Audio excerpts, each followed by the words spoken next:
जरांगे मुंबईत आलेत, सरकारवर दबाव वाढलाय. पाहूया त्या संदर्भातल्या टॉप 9 बातम्या. मनोज जरांगेंच्या आंदोलनाला 1 दिवसाची मुदतवाढ. उद्याही जरांगेंना आझाद मैदानावर आंदोलनाला परवानगी. आंदोलनस्थळी मराठा बांधवांची मोठी गर्दी. सरकार इंग्रजांपेक्षाही बेकार. सरकारचा आंदोलकांना अन्न पाणी न मिळू देण्याचा डाव. मात्र आता असली डाव खेळा आणि मराठ्यांना आरक्षण देऊन टाका, जरांगेंची मागणी.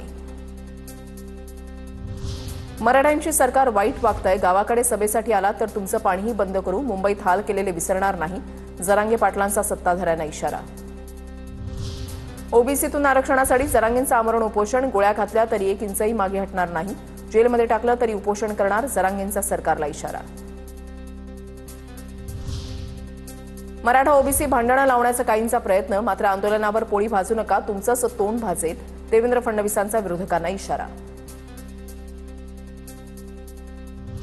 जरांगेंच्या खांद्यावर बंदूक ठेवणारे कोण? खांद्यावर बंदूक ठेवण्या इतपत वेळ का येऊ दिली? उद्धव ठाकरेंचा मुख्यमंत्री फडणवीसांना सवाल.